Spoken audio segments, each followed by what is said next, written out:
Bonjour et bienvenue sur les carnets du portage de LLA. Je reçois souvent des messages dans lesquels vous me demandez quel porte-bébé utiliser pour porter bébé dès la naissance.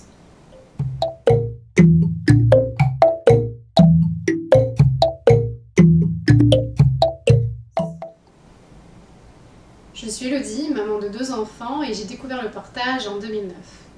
Je vais vous présenter les différents moyens de portage que vous pouvez utiliser pour porter un nouveau-né. Parce que oui, vous avez plusieurs possibilités en fonction de vos besoins et de ceux de votre bébé.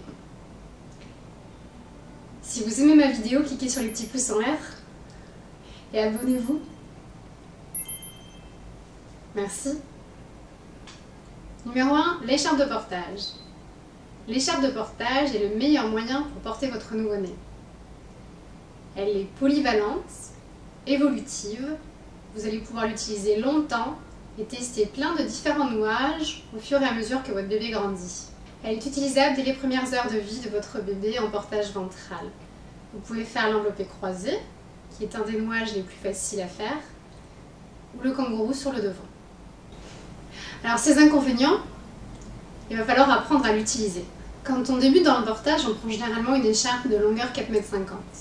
Avec cette longueur, vous allez pouvoir faire plein de nouages et voir celui qui vous convient le mieux. Alors 4,50 m c'est long et ça fait beaucoup de tissu à manipuler. Il va falloir apprendre à l'utiliser. Pour apprendre à utiliser votre écharpe, vous avez plusieurs possibilités. La toute première possibilité est le mode d'emploi fourni avec votre porte-bébé. Je vous invite grandement à le lire avant de commencer.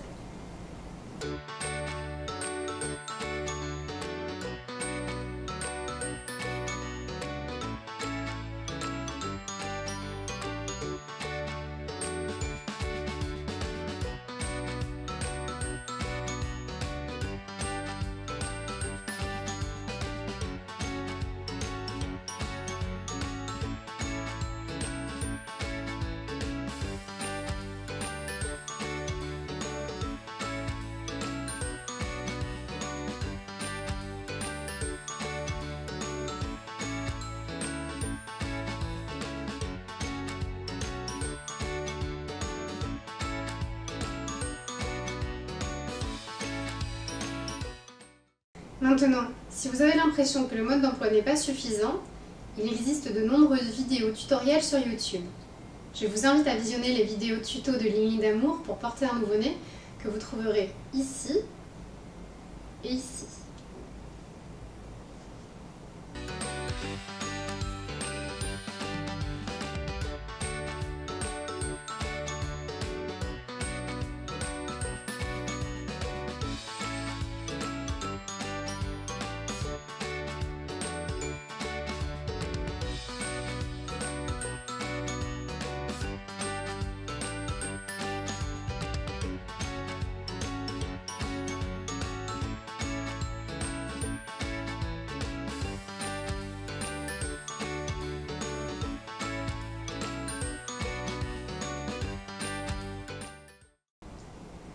Si avec le mode d'emploi et les vidéos tuto, vous ne vous sentez pas encore à l'aise, il y a une troisième possibilité, c'est de faire un atelier de portage. Je vous mets le lien en dessous de la vidéo vers un annuaire de monitrices formées au portage. Il y en a sans doute une près de chez vous que vous pouvez contacter. Maintenant, si vous n'en trouvez pas près de chez vous, il y a aussi le groupe Facebook de Lignes d'amour. Je vous mets le lien en dessous. N'hésitez pas à venir sur ce groupe et poser toutes vos questions. Toutes les informations que je viens vous donner concernent évidemment tous les autres porte-bébés. Numéro 2, le sling. C'est une alternative à l'écharpe de portage. Le sling est plus facile à utiliser car il n'y a pas de nouage à faire. En fait, c'est une écharpe courte qui a à une de ses extrémités 2 anneaux cousus. C'est au travers de ces anneaux que le tissu va coulisser et que vous pourrez ajuster le porte-bébé. Le sling est utilisable dès les premières heures de vie en portage ventral. Donc, ses inconvénients, c'est qu'il s'agit d'un portage asymétrique, parce que vous mettez le sling en bandoulière sur une épaule. Je vous le recommande donc en portage d'appoint ou de courte durée, moins de 30 minutes si vous n'avez jamais encore utilisé de sling. Au fur et à mesure que vous allez utiliser le sling et que votre bébé grandit, votre dos va se muscler et vous pourrez porter plus longtemps si vous le désirez. La prise en main du sling est plus ou moins facile en fonction des porteurs et des petits portés. Numéro 3, le P4 Baby Size. C'est le porte-bébé que je recommande à tous les parents qui ne veulent ni de l'écharpe ni du sling. Pourquoi? Parce qu'il n'y a pas de tissu à manipuler et pas de nouage à faire. C'est un porte-bébé physiologique, facile à prendre en main.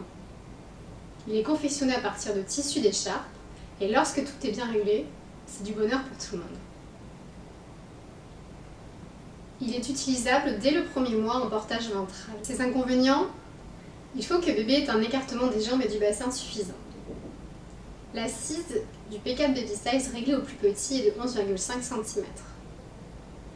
C'est très petit et cela correspond à l'écartement du bassin d'un tout petit bébé. Regardez son écartement naturel par rapport à l'assise. Si son écartement naturel est encore faible, attendez un petit peu avant de retester. Sinon, c'est tout bon. Son utilisation est aisée. Il faut cependant veiller à bien installer bébé suffisamment haut dans le tablier, non pas sur la ceinture du porte-bébé, et à lui faire une bascule correcte du bassin, pour lui permettre d'avoir le dos arrondi, le poids réparti sur sa base et les genoux suffisamment remontés. Alors, on récapitule. Pour porter un tout petit, vous avez l'écharpe de portage, le sling ou le P4 Baby Size. Tous ces moyens de portage garantissent une position physiologique pour votre bébé. Bébé soutenu, son dos est arrondi, ses jambes fléchies et ses genoux relevés. Le tissage, sergé croisé anglais, également appelé sergé brisé, ou le tissage jacquard, offre une élasticité en diagonale, idéale pour offrir un petit cocon à votre bébé. L'écharpe de portage, le sling et le P4 Baby Size peuvent être utilisés en complément l'un de l'autre ou pas. C'est à voir en fonction de vos besoins et des besoins de votre bébé. Vous pouvez allaiter ou donner le biberon dans ces 3 porte-bébés. Pour voir comment allaiter en signe, je mets ici le lien d'une petite vidéo. Vous pouvez porter aussi longtemps que vous le souhaitez, à l'exception faite du sling, qui est un portage asymétrique et qui est généralement recommandé pour des courtes durées. Vérifiez toujours, tout au long du portage, que votre bébé est bien positionné et que ses voies respiratoires sont bien dégagées. Maintenant, vous savez tout. Quel est votre classement par ordre de préférence?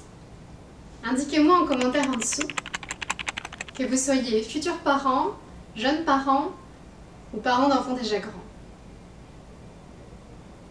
La prochaine fois, je vous parlerai des porte-bébés que vous pouvez utiliser à partir des 4 mois de votre bébé. En attendant, je vous dis bon portage et à bientôt.